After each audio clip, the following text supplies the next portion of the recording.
Parte 2 da história da Gypsy Rose.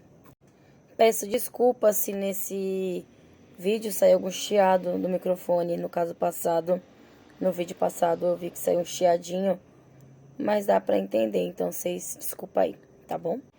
Então, nessa fase, ela já tava entrando na internet, vendo coisas que eram do seu interesse, conversando com pessoas diferentes. E a sua amiga e vizinha comentou com ela que estava num site de namoro, né, de se conhecer, tal, pessoas da cidade e tudo mais. A Gypsy entrou nesse site. Lá que ela conheceu Nicolas Godejohn.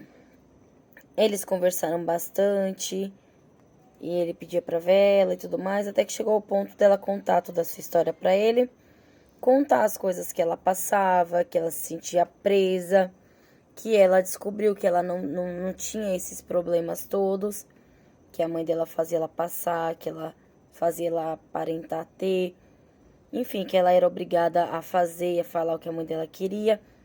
E, gente, pensa bem, uma pessoa que não teve mais ninguém ao seu redor em questão de apoio, só ter a sua mãe que faz aquela lavagem cerebral na cabeça dela, para fazer ela ser dependente, por exemplo. Se você não tiver você não vai conseguir se virar sozinha. Ficar jogando esse tipo de coisa na cabeça de uma pessoa que não tem noção, assim, não tem maldade, não teve, né, como criar uma personalidade. Ela acredita, assim como ela acreditou que ela era doente a vida inteira. Então, ela era muito presa nisso, sabe? Nesse amor com a mãe e tudo mais. Quando ela começou a falar com o Nicolas, ela começou a se sentir ela mesma. Naquele momento, ela podia se sentir ela mesma, sabe? Podia confiar em alguém, conversar o que realmente estava acontecendo. Porque ela não teve coragem de contar isso pra ninguém. Teve assistente social que conversou com ela. Teve polícia, ela nunca teve coragem de contar. Então, com ele, ela conseguia, né, ser ela mesma. Ela conseguia contar o que ela passava. E foi isso. Até que chegou o momento, enfim, ela conversando com ele revelou que ele tinha dupla personalidade, que ele tinha um lado muito mal, né, dele mesmo, que faria qualquer coisa e tudo mais por ela e tudo. Chegou o momento que ela perguntou, você mataria alguém? E ele respondeu que ele não, mas o lado mal dele sim. Que ela, se ela realmente quisesse, ela pediria pro lado mal dele. E nisso eles já faziam chamadas de vídeo bem salientes, né? Se vocês assistirem lá a série, ela vai retratar assim da forma mais, né, mais fácil de entender.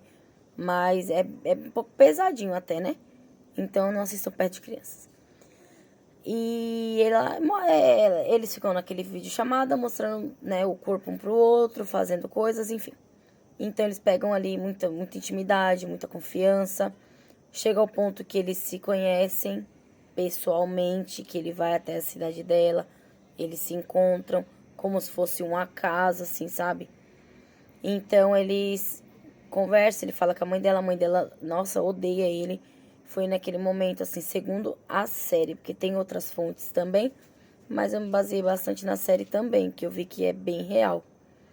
Ela dá uma fugida e ela tem sua primeira relação com ele. Aí, depois disso, eles continuam conversando e tudo mais.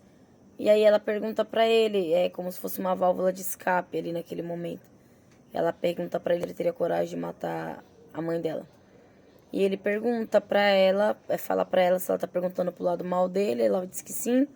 Ele diz que faria por ela, pra viver com ela, pra ela ser dele e ela se livrar desse inferno, como se ele fosse um anjo pra ela, né? Ele se diz assim, um anjo pra ela. Aí ele foi, eles marcaram, né, o dia, a hora, tarará, e foi isso que aconteceu. Ele foi na casa dela, ela comprou uma faca, ela pagou a passagem dele, ele foi lá. Às 3 horas da manhã, ela coloca ele dentro de casa. Ele vai até o quarto da mãe dela, que ela toma umas aspirinas pra dormir, uns remedinhos lá. Ele foi até o quarto dela. Ele deu 17 facadas na mãe dela. Depois disso, eles se limpam. Ele, no caso, porque ela não estava lá. Ela esperou num outro quarto. E chamou o táxi. Eles se limparam. Ali, assim, segundo a série, porque eu também não sei até que ponto aquela série fala a verdade, até que ponto ela coloca também alguma coisa e outra, não sei. E diz que eles tiveram até relação ali naquele momento depois da morte da mãe. E se arrumaram e foram para um hotel. Nesse hotel eles tiveram assim, né, uma lua de mel. Depois foram para casa dele, em Wisconsin. Chegando lá, eles falaram para a mãe dele, né, que ela estava em um abrigo, que ela tinha sido expulsa de casa. A mãe dele acolheu ela em casa. Ela ficou na casa dele, era ele, Nick, o padrasto, a mãe e um irmão de 14 anos. Aí ela ficou na casa deles, beleza. Quando foi depois, ela falou pra ele que queria voltar pra casa dela, mas que ela não sabia como faria, porque o corpo tava lá. Lembrando que quando ela saiu de lá, ela deixou o ar-condicionado ligado no último. Ou seja, o corpo não iria feder, nem tão cedo, porque estaria conservado ali, por conta do gelo, do ar-condicionado. Aí ela foi e falou que queria voltar pra casa, mas que alguém tinha que achar aquele corpo pra casa ficar, tipo, liberada pra ela voltar. Que ela inventaria alguma história e tal. E foi isso que ela fez. Ela colocou no Facebook, né, da mãe dela, da Didi. Ela foi lá e colocou no Facebook da Didi que ela tinha morrido, né? Ela colocou de uma forma bem arrogante. Ela postou assim: a vaca morreu. A Lacey, amiga dela, viu essa publicação. Outras pessoas já comentaram: será que hackearam a conta? Será que tá acontecendo alguma coisa? Mas aí a Lacey foi lá rapidinho. Não, eu vou lá, vou ver o que tá acontecendo. Ligou pra mãe dela e tudo. E foi lá. Quando chegaram lá, elas se depararam com a casa fechada, tudo normal, ok. O carro tava na garagem ainda, então elas estranharam bastante, chamaram a polícia. Quando a polícia chegou, tava tudo trancado. E o policial falou pra amiga dela que se ela quisesse, ela poderia, tipo, deu autorização pra ela quebrar uma janela e entrar. Assim ela fez. E ela se deparou com, acho que a pior cena da vida dela, né? Que foi a sua vizinha deitada na cama, com 17 furos de uma faca. Eles rastrearam o computador do qual foi enviada essa mensagem pro Facebook, que bateu na casa do Nick. A polícia chegou lá e já deu de cara com eles, assim, sabe? Já pegou eles, a surpresa maior foi a Gypsy tá andando, porque quando chegaram lá, a menina não andava, ela era doente, ela era, enfim. E totalmente o contrário do que foi dito, a Gypsy saiu andando.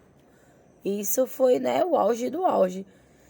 Aí eles pegaram e levaram eles presos, né, sob custódia. E ali foi perguntado e o Nick, a Gypsy negava. Mas o Nick foi, já saiu botando a boca, falou tudo o que aconteceu.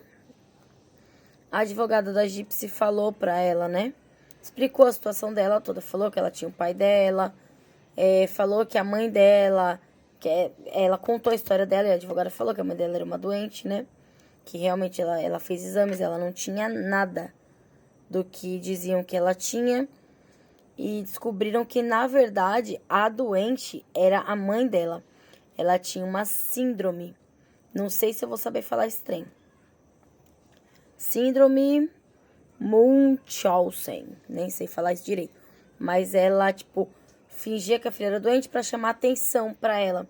Pra ganhar coisas, pra ganhar atenção, pra dizerem que ela era a melhor mãe do mundo. Coisas assim, entende? É isso. Enfim, Gypsy foi presa, condenada a 10 anos. Lembrando que a faca do crime tava na casa do namorado do Nick, tá? Ela mandou pelo correio e pegaram lá na casa. Ela foi condenada a 10 anos. Ela vai sair agora em 2024 sob custódia. Agora com 32 anos, se eu não me engano. Ele foi condenado já a perpétua, por conta da gravidade do crime dele. E ele já não era mais a primeira vez que ele estava sendo preso, né? Era a segunda. Então, hoje em dia ela até tá noiva, tem o seu pai presente na sua vida, enfim. Fico por aqui, esse é o caso de hoje.